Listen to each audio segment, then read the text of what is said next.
Hello students, मैं अभिषेक कुमार सिंह आपका इस यूट्यूब चैनल पर स्वागत करता हूं। आज हम पढ़ेंगे कक्षा 12 के भौतिक विज्ञान, जो कि लेक्चर नंबर 3 है। तो जो सेकंड वीडियो थी उसमें हम लोगों ने पढ़ चुका था कि कूलाम का नियम, और कूलाम के नियम से हमें एक फार्मूला मिला था F equal to 1/4πε0 K Q1 Q2 upon R square. यही मिला था F बराबर 1/4πε0 K Q1 Q2 upon R square. इसके आगे चलते हैं आज। तो ये ε0 क्या होता है? निर्वात की विद्युतशीलता, निर्वात की विद्युतशीलता है।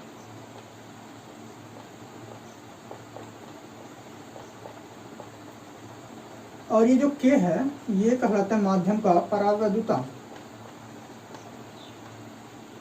माध्यम का परावैद्युतांक।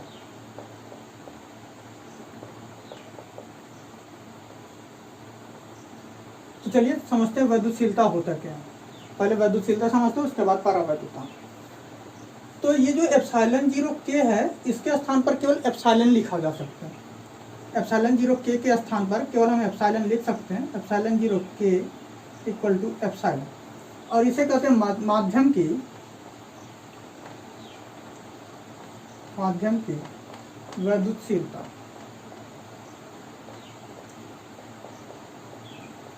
माध्यम की वैद्युतशीलता ε0 K इक्वल टू एप्सिलॉन, और इसे कहते हैं माध्यम की वैद्युतशीलता। तो यहाँ पर ε0 K के स्थान पर हम केवल एप्सिलॉन लिखते हैं, तो ये हुआ F equal to 1/4πε Q1 Q2 upon R square. यहाँ से देखते हैं ये F और एप्सिलॉन पे गौर करते हैं, तो देखते हैं कि F और एप्सिलॉन के बीच में जो रिलेशन है वो व्युत्क्रम का है। कैसा रिलेशन है? व्युत्क्रम का। तो F प्रोपोर्शनल टू 1/एप्सिलॉन। व्युत्क्रम का मतलब क्या होता है कि कोई राशि अगर अपॉन में आती है तो वो उसके व्युत्क्रम में कहलाती है। तो F प्रोपोर्शनल टू 1/एप्सिलॉन। तो यहाँ से देखते हैं ये F वास्तव में है क्या? दो बिंदु आवेशों के बीच, दो स्थिर बिंदु आवेशों के बीच लगने वाला वैद्युत बल है F, और ये एप्सिलॉन क्या है? वैद्युतशीलता। तो होता क्या है कि दो बिंदु आवेशों के बीच लगने वाले वैद्युत बल के व्युत्क्रम की राशि, दो बिंदु आवेशों के बीच लगने वाले वैद्युत बल के व्युत्क्रम की राशि को कहते हैं वैद्युतशीलता, एप्सिलॉन कहते हैं इसे। तो वह क्या कि दो बिंदु आवेश के बीच का जो बल लगता है उसी के व्युत्क्रम की जो राशि होती है वही कहलाती है वैद्युतशीलता। ये तो हुआ इसकी परिभाषा। व्यवहारिक रूप से अगर देखें तो होता क्या कि जो ये वास्तव में क्या होता है वैद्युतशीलता, दो वैद्युत बल रेखाओं के बीच की सघनता और विरलता को व्यक्त करती है।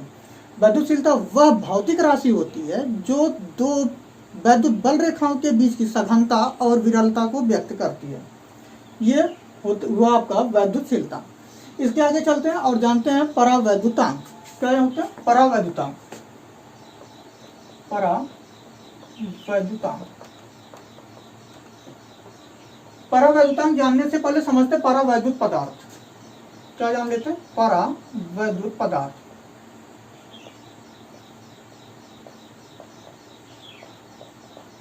परावैद्युत पदार्थ होता है क्या? परावैद्युत पदार्थ एक प्रकार का कुचालक होता है। क्या होता है? कुचालक होता है। कुचालक क्या होता है अब यहाँ समझते हैं। कुचालक जिसमें मुक्त इलेक्ट्रॉनों की संख्या, वे पदार्थ जिसमें मुक्त इलेक्ट्रॉनों की संख्या शून्य होती है कुचालक पदार्थ कहलाते हैं। तो ये जो परावैद्युत पदार्थ होता है ये वास्तव में एक प्रकार का कुचालक ही होता है। तो कुचालक पदार्थ को परावैद्युत पदार्थ कहते हैं। उदाहरण के लिए समझते हैं यहाँ पे, जैसे आप कागज हुआ, रबर हुआ, प्लास्टिक, अभ्रक इत्यादि, ये सब कहलाते कुचालक पदार्थ। और कुचालक पदार्थ को ही परावैद्युत पदार्थ कहते हैं। अब समझते हैं परावैद्युतांक। परावैद्युतांक समझने से पहले ये समझते हैं, ये देखिए दो शब्दों से मिलकर बना है ये परावैद्युतांक। एक परावैद्युत और दूसरा अंक। परावैद्युत और अंक से मिलकर बना है। जैसे हम लोग हिमांक पढ़ते हैं, हिमांक हिमांक दो शब्दों से मिलकर बना, एक हिम प्लस अंक। तो यहां कहते हैं कि जिस अंक पर कोई भी द्रव जम जाता है वह कहलाता है उसका हिमांक। ठीक उसी प्रकार से परावैद्युत प्लस अंक में देखते हैं, तो जिस अंक पर किसी कुचालक पदार्थ में परावैद्युत का गुण उत्पन्न हो जाता है वो कहलाता है उसका परावैद्युतांक। जिस अंक पर किसी कुचालक पदार्थ में उसका परावैद्युत गुण उत्पन्न होता है वो कहलाता है उसका परावैद्युतांक। ये हुआ परावैद्युतांक। और ये व्यवहारिक परिभाषा थी। वास्तविक परिभाषा अगर देखें तो क्या है, ये देखिए, ये एप्सिलॉन 0 के इक्वल टू एप्सिलॉन हमने लिखा था, एप्सिलॉन 0 के इक्वल टू एप्सिलॉन। यहाँ से देखते हैं ये निर्वात की वैद्युतशीलता, ये माध्यम का परावैद्युतांक और ये माध्यम की वैद्युतशीलता। तो यहाँ से के को रोकते हैं तो यह हुआ एप्सिलॉन अपॉन एप्सिलॉन 0। एप्सिलॉन क्या है, माध्यम की वैद्युतशीलता, माध्यम की वैद्युतशीलता।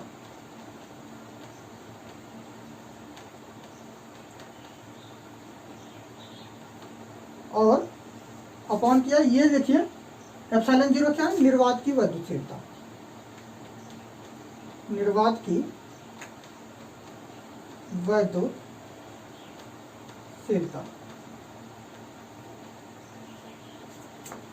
तो यहां से देखते हैं परावैद्युतांक क्या होता है, माध्यम की वैद्युतशीलता तथा निर्वात की वैद्युतशीलता के अनुपात को कहते हैं माध्यम का परावैद्युतांक। ये जो परिभाषा है इसकी परिभाषा एग्जैक्ट है।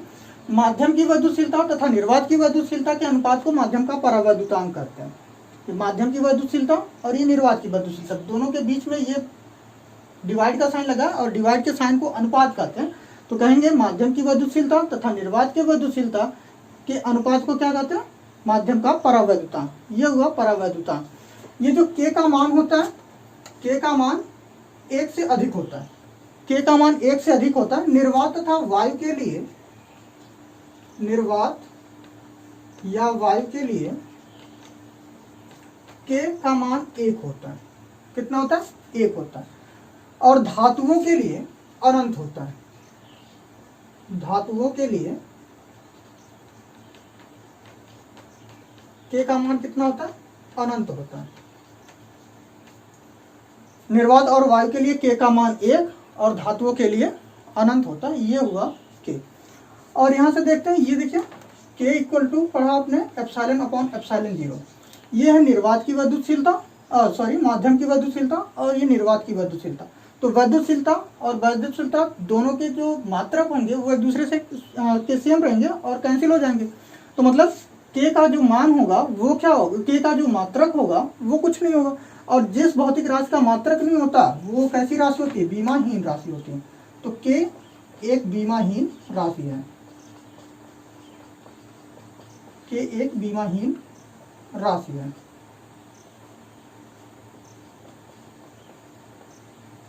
के कैसी राशि है, बीमाहीन राशि है। और क्यों है, क्योंकि के का कोई मात्रक नहीं होता। और जिस भौतिक राशि का कोई मात्रक नहीं होता वो एक बीमाहीन राशि होती है। यह हुआ परावैद्युतांक। अब इसके आगे चलते हैं और हम समझते हैं कि बलों के अध्यारोपण का सिद्धांत, वैद्युत बल के अध्यारोपण के सिद्धांत का अध्ययन करते हैं। तो चलिए इसके आगे चलते हैं। चलिए फिर समझते हैं अध्यारोपण का सिद्धांत। यह अध्यारोपण का सिद्धांत कहता क्या है कि यदि कोई निकाय अनेक आवेशों से मिलकर बना है, यदि कोई निकाय अनेक आवेशों से मिलकर बना है तो उस निकाय में किसी एक आवेश पर जो वैद्युत बल लगता है वह उस पर जो निकाय है उसमें जो अन्य आवेश लगे उनके अलग अलग सदिश योग के बराबर होता है। कहने का तात्पर्य यह हुआ कि ये समझते एक निकाय है जो n आवेशों से मिलकर बना है, Q1, Q2, Q3, इसी प्रकार से n आवेश है। तो किसी एक आवेश पर सपोज दैट हमने मान लिया ये Q1 है, इस पर जो वैद्युत बल लगेगा वो Q3 के कारण जो वैद्युत बल इस पर लगेगा, Q2 के कारण जो इस पर वैद्युत बल लगेगा और अन्य आवेश जो भी हैं उनके कारण जो वैद्युत बल लगेगा उनके सदिश योग के बराबर होता है। तो यहाँ देखते हैं, मानते हैं एक निकाय है जिसमें n आवेश है, एक Q1 है, Q2 है, Q3 है, Q इसी प्रकार से Q1 है। तो जो Q1 है उस पर Q2 के कारण जो बल लग रहा है वो देखिए F12। F1 का मतलब Q1 पर बल लगेगा, किसके कारण, 2 का मतलब 2 के कारण। आवेश एक पर Q1 पर Q2 के कारण जो बल लग रहा है वो है आपका F12। और इसकी दिशा देखिए ये भी प्लस है तो बाहर की तरफ। मतलब एक दूसरे से प्रतिकर्षित करते हैं, समान आवेश एक दूसरे को प्रतिकर्षित करते हैं, मतलब दूर कर रहे हैं। ये देखिए Q3 के कारण एक जो बल लग रहा है वो F13, वो देखिए वो किस डायरेक्शन में लग रहा है, वो इस डायरेक्शन में लग रहा है। इसी प्रकार से Q1 के कारण जो बल लग रहा है वो देखिए F1N, ये इस डायरेक्शन में लग रहा है। और जो स्थित सदिश है, देखिए Q2 की जो स्थित सदिश, Q2 और Q1 के बीच की स्थित सदिश R12, Q3 और Q1 के बीच की स्थित सदिश R1N, और इसी प्रकार से Q1 और Qn और Q1 के बीच की जो स्थित सदिश है वो R1N है। ये हुआ स्थित सदिश तक। तो यहाँ पर चलते हैं, निकालते हैं अलग अलग। कह रहा है कि जो भी बल लगेगा इस पर Q1 पर, वो अन्य आवेशों के कारण जो अलग अलग बल लगेगा उसके सदिश योग के बराबर होगा। तो समझते हैं, यहाँ पर पहले करते हैं Q2 के कारण Q1 पर जो बल लग रहा है, Q2 के कारण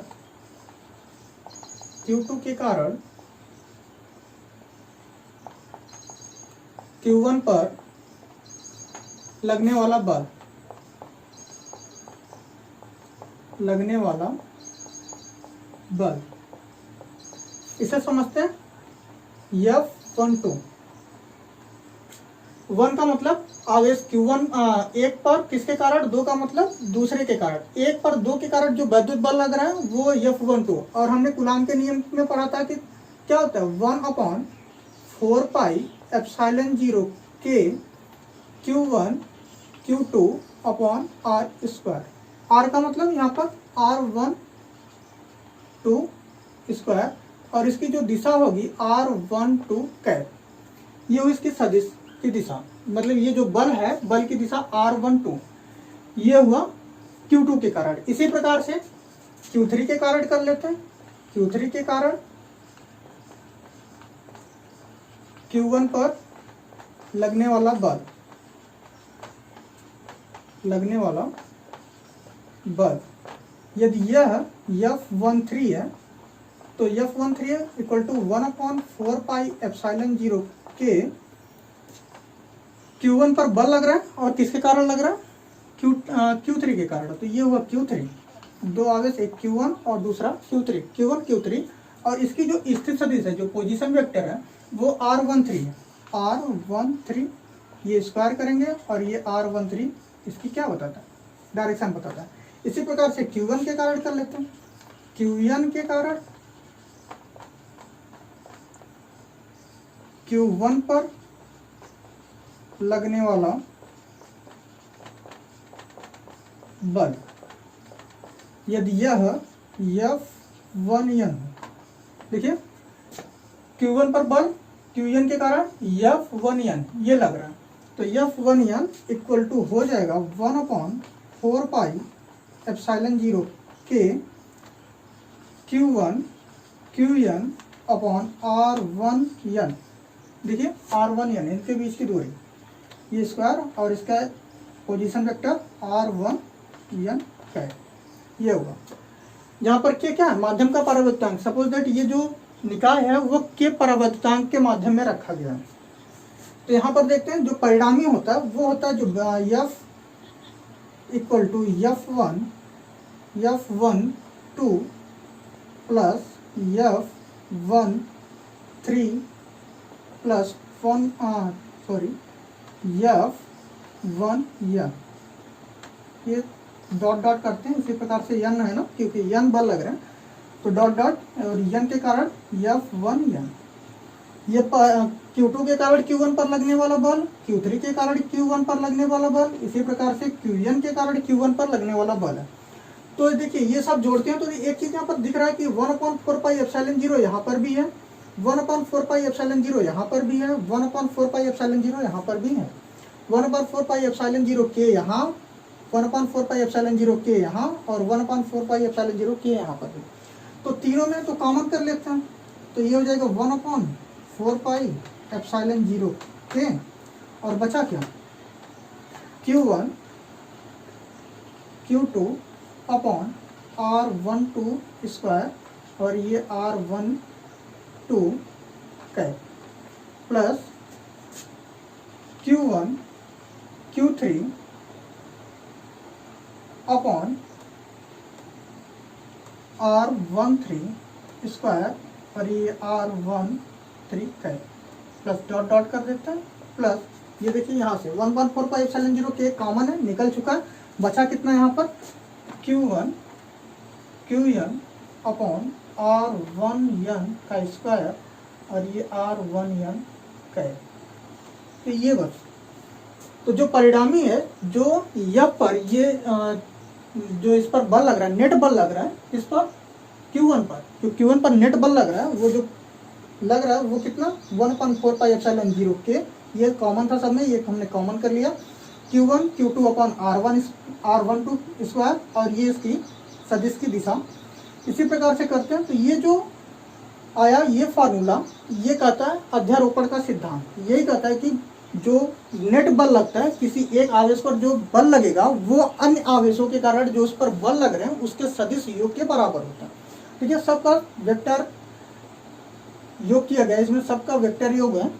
तो कहते हैं कि जो अध्यारोपण का सिद्धांत यही है, कहता है कि यदि कोई निकाय है जो n आवेशों से मिलकर बना है, उसमें से किसी एक आवेश पर, ठीक है, यहाँ पर केवल एक ही आवेश की बात की गई Q1 पर, तो किसी एक आवेश पर लगने वाला वैद्युत बल अन्य आवेशों के कारण उस पर आरोपित वैद्युत बल के अलग अलग योग के बराबर होता है, और यही कहलाता है अध्यारोपण का सिद्धांत। तो उम्मीद करते हैं आपको समझ में आया होगा। इसके नोट्स भी होंगे, वो आप नोट्स के PDF आपको डिस्क्रिप्शन बॉक्स में मिल जाएंगे, आप वहाँ से डाउनलोड कर लेंगे। तो आज बस इतना ही, इसके आगे आपको जो भी बताया जाएगा वो नेक्स्ट वीडियो में बताया जाएगा। तब तक के लिए धन्यवाद।